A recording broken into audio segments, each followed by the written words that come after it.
Welcome to the show. We are excited to be back and excited, as always, to have you with us, our fabulous listening audience. Thanks to the team at Nelson Financial Planning for subbing in these past couple of weeks. I listened to the show, as I hope you did as well, and really enjoyed the discussion by Rob and Christina over budgets and how they were able to kind of take that and put that into an acronym, which I thought was kind of cool. And then, of course, last week, Rob and Kristen were talking at length about the Secure Act, particularly about how it impacts females, because females live longer than males. So some interesting stuff on those programs. If you happen to miss them, well, then it's not too late. It's never too late, because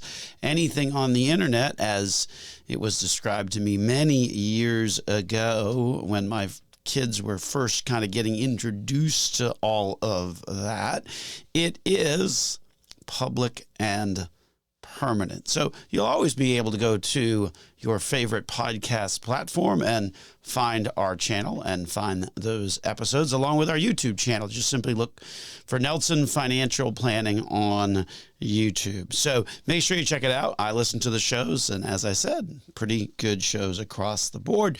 I know that while I was gone, Rob, in particular, kind of had that statistic a couple of weeks ago about how it was like the hottest day on the planet on record. And I can certainly, even though I wasn't in Central Florida, I can certainly share that perspective, because I was actually, my travels took me to the other side of the world, and we wound up being in Dubai for a period of time. That's certainly, I don't know if you ever traveled there or not, but it's certainly an interesting part of the world that I had not been to previously.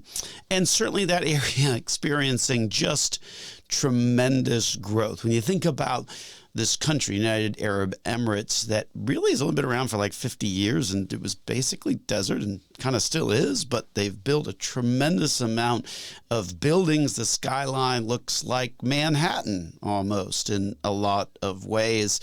And in particular, when we think about where that money is coming from, let me assure you that there is still a lot of money in oil and natural gas, because that, of course, is where all of the revenue, or the vast majority of the revenue, comes from for all of those buildings.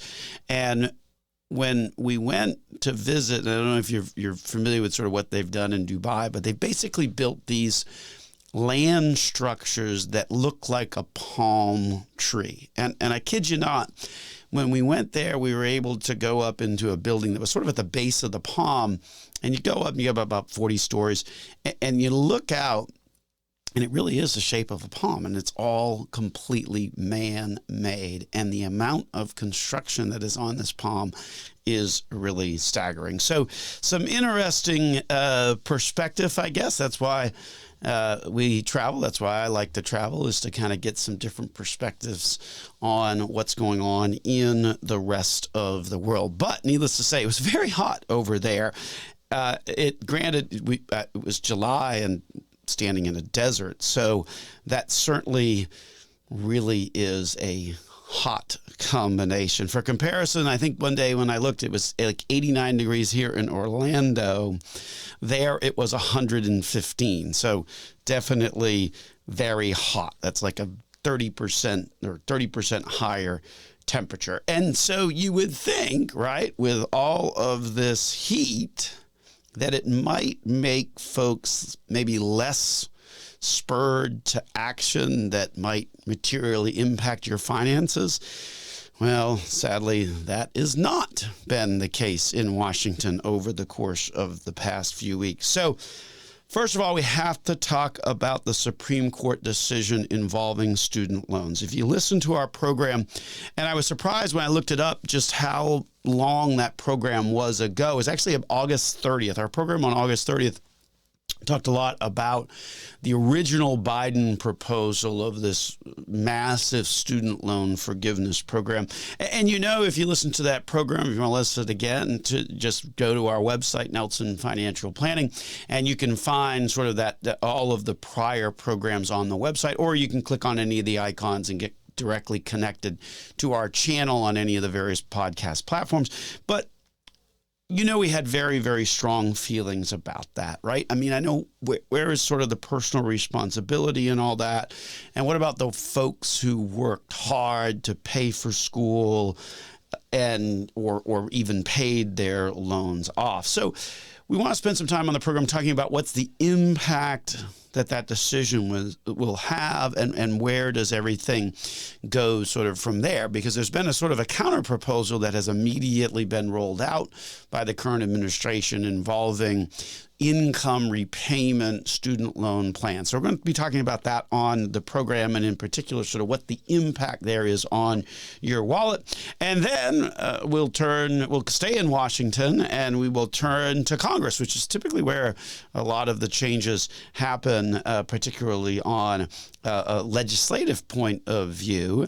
And we're going to talk a little bit about their push to really putting money into a Roth sort of on a pedestal, if you will. And so if you remember the difference between Roths versus traditional retirement contributions, it's kind of one of those pay the taxes now versus pay them later, right? So on a Roth, you put money in, you don't get any tax savings at that point in time, but when you take it out, it's tax-free in retirement. So the traditional approach where you get the tax savings now, you wind up having to pay taxes when you take it out. So certainly over the course of the past 2 decades, the folks in Congress have really been sort of pushing that a little bit. Well, of late, they really have pushed it to the point of where it's not an option, actually, to do the traditional. It is, in fact, the Roth. And we think it's important to talk about that because you need to be a little bit more careful about your money as a result, because basically it's now a situation where they are forcing you to do the Roth for your catch-up contribution. So if you remember, when you put money into a 401k or a 403b, there's a certain amount that you're allowed to do, $22,500 this year. But if you're over 50, you get to put an extra $7,500 away. So most people try and do obviously the maximum that they can, which would be the traditional plus the catch-up. And starting next year, the only option you're going to have for that catch-up piece is going to be, in fact, to only be able to do it on a Roth. So yes, you heard that one right. The only option you get starting next year for your catch-up contribution is to do it on the Roth. I don't know about you, but I don't know that I like to be told exactly how my money should be put to work, right? I mean, at the end of the day, I want to be able to make that decision myself. And unfortunately, the folks in Washington have eliminated that as an option. So we're going to talk about that and sort of what you can do going forward with this kind of mentality. So welcome on into Dollars and Cents. We're going to continue the conversation after these messages here on News Radio WFLA Orlando. So a very Washingtonian feel to the show this week. You just can't avoid it these days, especially with the recent Supreme Court decision striking down the $430 billion student loan cancellation program.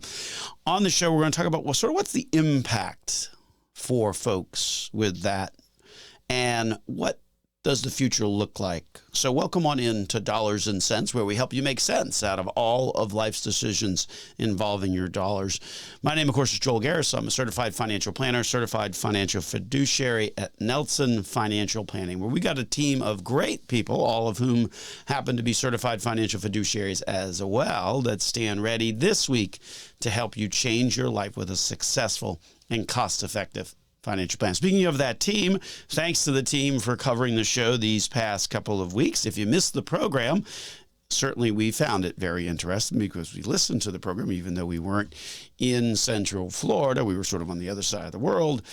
We still were able to catch the show, and we encourage you to check out the past couple of weeks, particularly on our podcast channels and our YouTube channel as well, for an interesting discussion about budgets along with the Secure Act. So now in Washington, you have to worry about the Supreme Court affecting your money, right? You used to always have to kind of worry about the legislative branch, right? Because they change things all the time.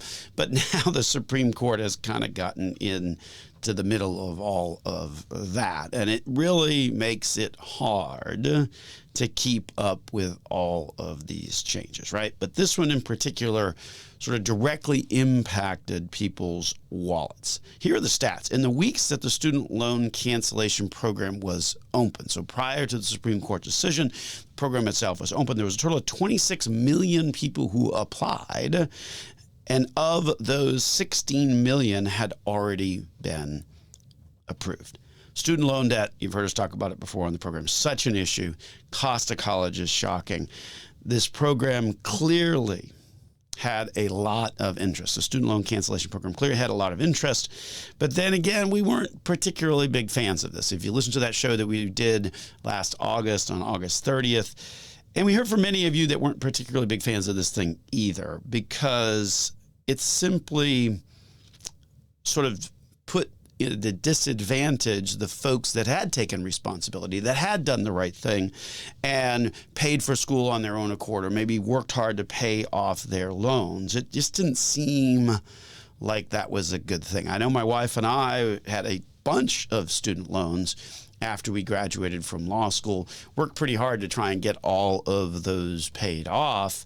And certainly as we talked to people and as you shared some of your comments, it certainly seemed like it wasn't that popular, given how folks felt like, well, it doesn't really reward good behavior. It rewards bad behavior. And then when you look at the statistics of kind of how these approvals were playing out, there was definitely some political nature to this, right? I mean, Georgia and Ohio, both swing states, had the most amount of approvals for the student loan forgiveness program in proportion to their adult population. So, and let's be clear, right? I mean, anytime you are wiping $430 billion of an asset, because that money was owed to the government, so when money is owed to something, that becomes an asset, and you just wipe that off the books of the government balance sheets, then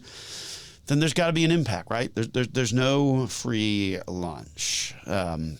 So at the end of the day, though, these programs, to the extent that you were one of those 16 million people that got approved for this cancellation, or part of the other 10 million that application was still pending, this decision clearly impacts your budget, right? Because on a typical student loan of $20,000, the average payment on that would be about $300 a month. That's a big difference in your budget, especially if you were taking advantage of some of the COVID rules that allowed you to defer your loan payments as a result of COVID. By the way, those rules still apply. I mean, they haven't gotten to the point where they have gotten loosening or reversal of those COVID rules to the point where they are making people pay their student loans. So a lot of people have been on deferral on their student loans for like 3 years as a result of the COVID stuff. So now, though, all of that is coming to an end, and then this loan forgiveness obviously did not come to bear. So now what? You still owe the full amount of the student loans. And part of that comes back to budgeting, right, in terms of how to deal with that. Certainly a timely topic that we covered on the show a couple of weeks ago, or that Rob and Christina covered on the show. Part of that also comes back to looking to existing programs. And so here's where we got a little bit of the good news, if you will, on this, because when we think about the original $430 billion loan cancellation, obviously that was struck down by the Supreme Court. But then the response by the administration was to roll out a $39 billion, so that's a tenth of the cost, still a cost, but only about a tenth of the cost of the original program.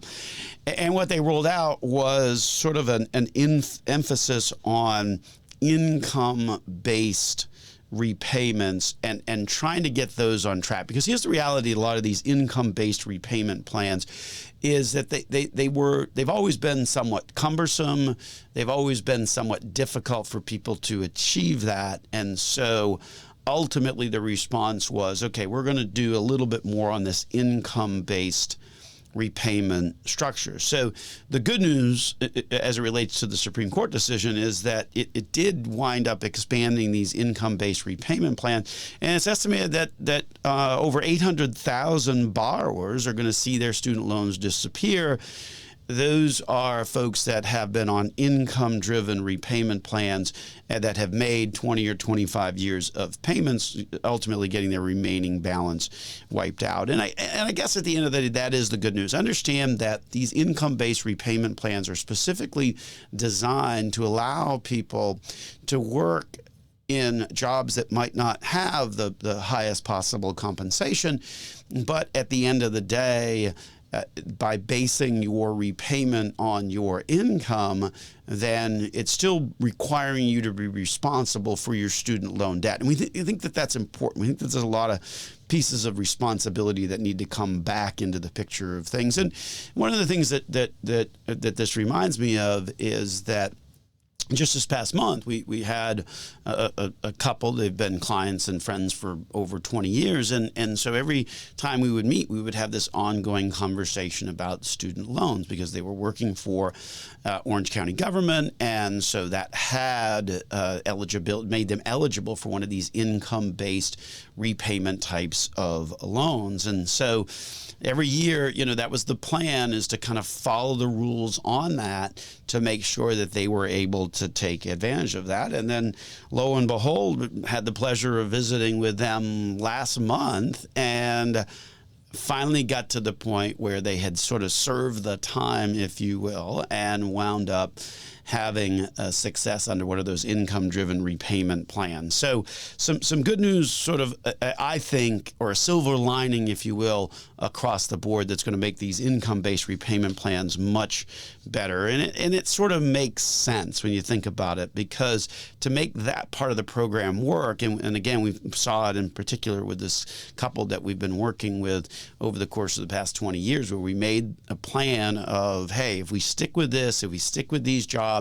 then we're going to ultimately wind up getting these student loans, or the remaining balance on these student loans, paid off. So reality is that those types of approaches certainly make some better sense, I guess, than just sort of a blanket cancellation. There's still a cost, and for the life of me, I can't figure out why colleges and universities with their large endowments and things like that aren't being asked to participate in this write-off, right? I mean, that's a whole other conversation, but I mean, those are the institutions that collected the money. So why wouldn't they be responsible for delivering the product in the most cost-efficient manner? Why is that solely the government's? But anyway, we digress. Here's the bottom line. If you qualify for one of these income-based repayments, check it out. It's so important, and ultimately it has expanded. If you have been able to get your student loans paid off, then make sure you do the right thing with that money, right? Take a look at the budget. If you had money going out the door to pay student loans, you need to now take that money and put it into some type of a retirement account. Much like this couple that we've been talking about during this segment did, take those dollars and put those towards retirement, because that's often where a lot of people have a shortfall. We're going to take a break and return here on Dollars and Cents with Joel Garris of Nelson Financial Planning.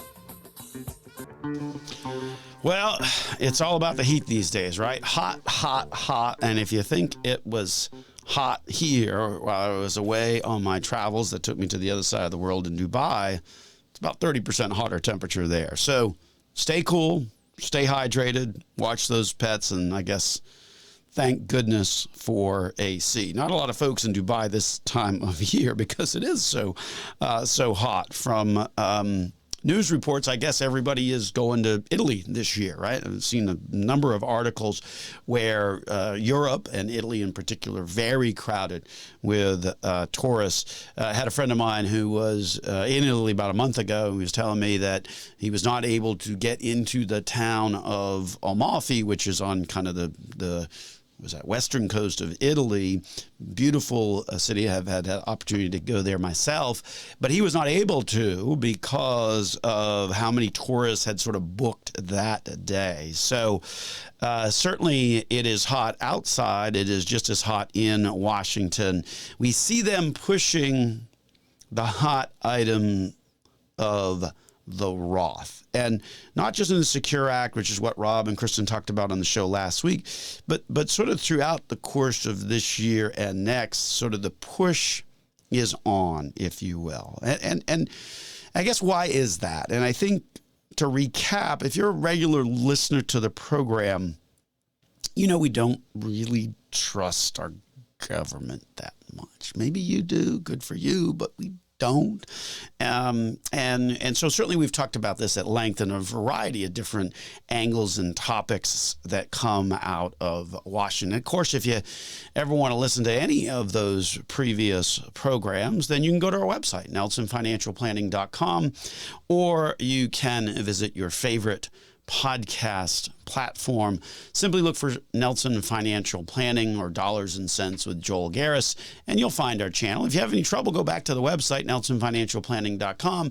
Upper right-hand corner, there's a bunch of icons. Click on the one that looks most familiar, and you'll get immediately connected to our channel on whatever your favorite podcast platform of choice is, along with, of course, our YouTube channel. For that, it's Nelson Financial Planning is the way to get to that one. So my name, of course, Joel Garris, certified financial planner, certified financial fiduciary at Nelson Financial Planning. So what's the problem with what Washington is doing these days, particularly when it relates to the Roth? So to take a step back, let's do a little history, if you will. The Roth was introduced as an option, as an alternative to sort of doing a traditional contribution, right?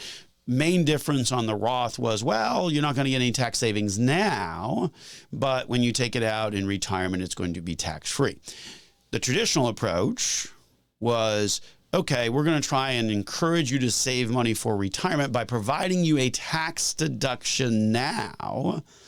And yes, when you use it, when you take the money out, you're going to have to pay taxes. That's a fundamental difference between when we talk about a Roth contribution versus a traditional contribution, whether that's to an IRA or a 401k or 403b. That is the distinction. So interesting, though, if you look at the legislative history for the Roth itself, when it was first created, the single biggest reason why it was created was not to give you like another option or to help you.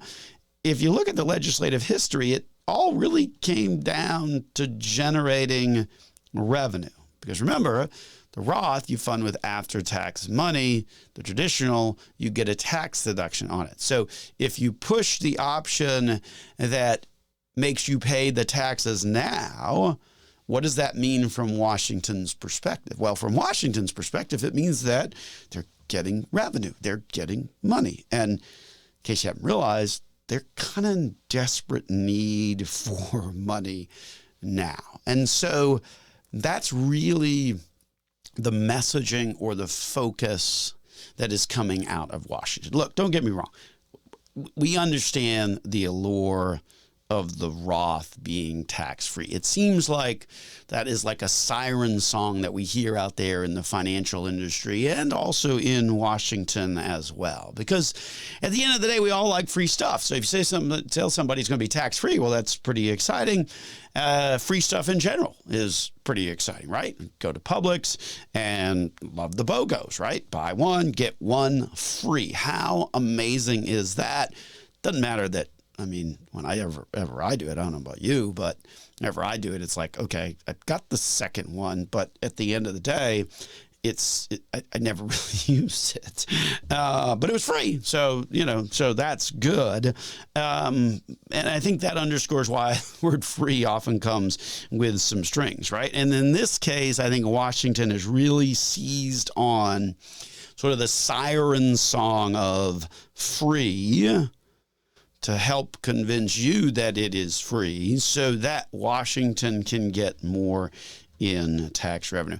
And this trend continues in three recent changes that we have seen as it relates to the tax code. First, Roth contributions, or the ability to make Roth contributions, are now allowed in both SEPs and simples. What's a SEP? What's a simple? Well, those two are types of qualified plans that you would typically see at smaller employers. A SEP stands for self-employed person, so that's a very small business of an individual. And then a simple is specifically restricted for employers that have like less than 100 employees. So these are two types of plans that are really geared towards smaller employers. And previously, you could only do traditional types of contributions, meaning you put money in, you get a tax deduction, take it out in retirement, and you pay taxes on it. So now what the legislation have done is they have introduced the ability to also do a Roth inside of these smaller employer type plans. So nothing wrong with that, right? I mean, good to have options. And if you can make the regular contribution, why can't you also then have the choice to make the Roth? No problem at all, as long as having more options as it relates to retirement, right? Always a good thing. Second of all is that Roth contributions are now allowed for employer matching contributions. So what these are is I'm working for my employer, and my employer has a 401k, and they match 3% of the first 6% that I contribute. So that matching piece that the employer did previously was only allowed to be done on a pre-tax basis. The Roth option was not available. Well, guess what? Now it is. And again, okay with that, right? Because having an extra option is always a good thing. But here's the third thing, and this thing is a little bit troubling, if you will, because it doesn't give you choice. It requires you to do the Roth. You must send Washington your tax dollars if you plan to do this. And what is this? Well, that is when you're doing the catch-up contribution to your 401k, then you're not going to have a choice if you're a high income earner, but to do the Roth. So let me say that again. If you're doing the catch-up contribution is if you're over age 50, you get to put this year an extra $7,500 in to your 401k. So it's a pretty significant amount of money that we're talking about here.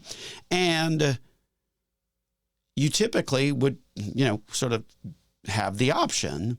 But what this rule change does is it says that if you are making good income, defined by Congress as over $145,000 in the previous year, then you no longer will have the choice. You must do those catch-up contributions on a Roth basis, not as a deductible, starting next year.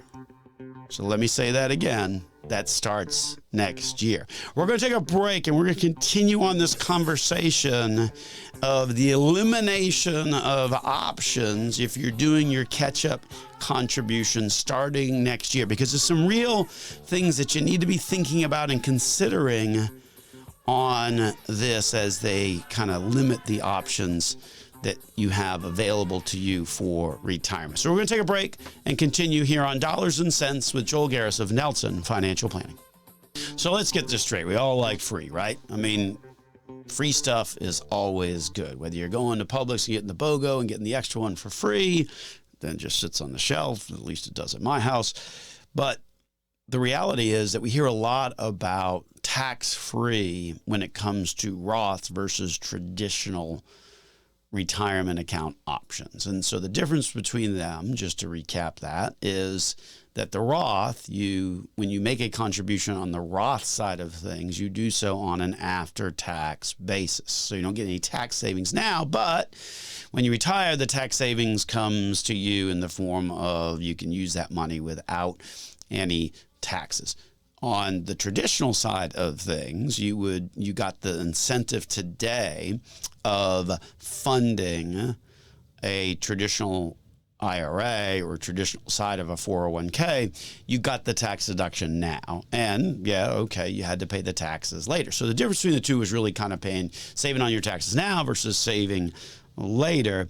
And one of the things, though, and so that concept of it's free is really something that a lot of folks have embraced, and so too have they sort of embraced that in Washington. The problem is, and this is the problem that we're talking about on the program, is that they have set it up in such a way with one of these latest changes to completely eliminate your ability to make the decision between whether you want to do your catch-up contribution, which is the extra amount available to you to make into a qualified retirement plan if you're over the age of 50. For this year, that age is that amount is $7,500. And so what they've said is, well, we're not going to let you do that on the traditional approach. We're not going to give you a choice. If you're going to do the catch-up contribution, we're going to make you do it on a Roth basis.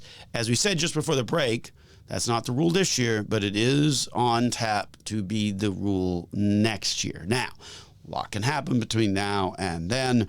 That is at least the current timetable. But over 200 different employers and 401k record keepers and payroll providers and whatnot recently have reached out to Congress and said, hey, we need like a 2-year delay on this thing because of the work involved, the cost involved that requires all of these systems to be updated to meet this new requirement. The real problem here, folks, is that you no longer have to have the opportunity to choose what makes sense for you personally from a tax perspective, right? And if you stop and think about that, having less choice, right, is like going into a restaurant and on the menu there's only got one appetizer, one main, one dessert, right? I mean, how silly would that be?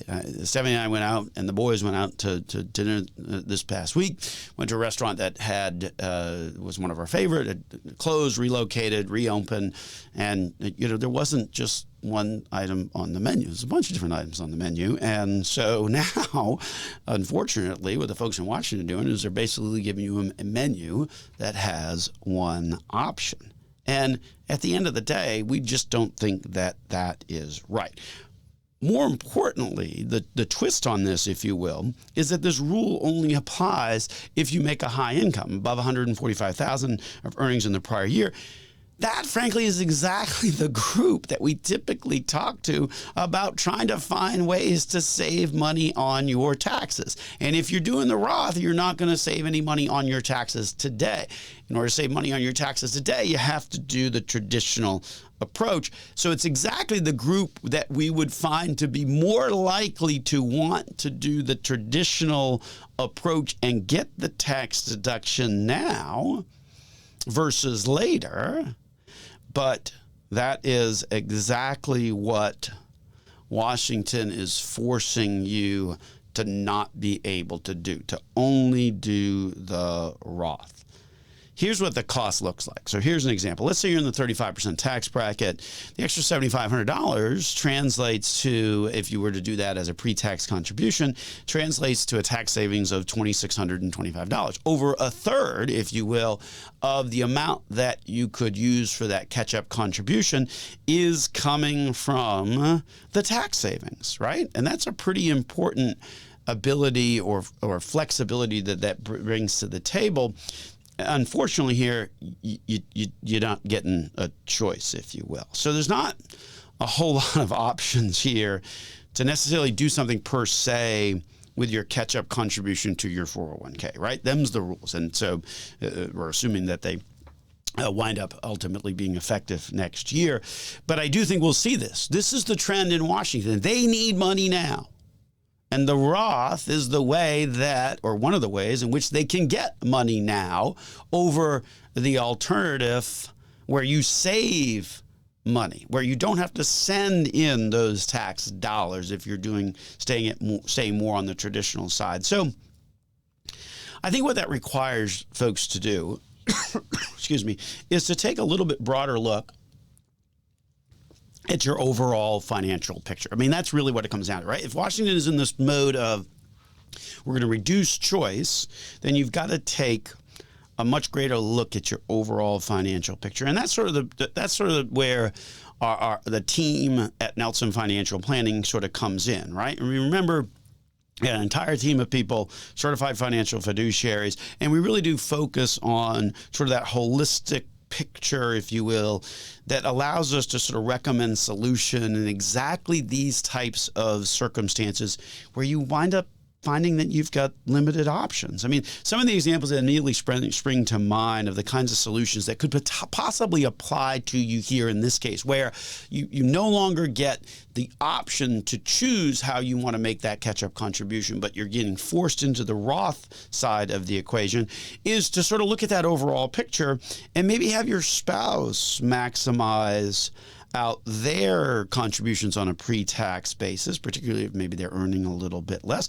Another option that would spring to mind would be maybe doing more investing on an overall after-tax basis anyway. Because remember, after-tax investing, which is money that you're investing outside of any type of retirement account, Roth, IRA, 401k, 403b, any of that, those types of accounts allow you to have full access to those funds without any kind of penalty based upon your age or anything like that. Because anytime you do a retirement account, traditional Roth, 401k, we all know that you have to get to a certain age, otherwise you face tax penalties if you want to use it. So how do you fall on this, right? You like the notion of being forced to do the Roth for those catch-up contributions, or do you prefer choice? The more, I guess, Washington limits your choices, the more you do need to understand that overall perspective and what options you have. And I guess that's our process here at Nelson Financial Planning.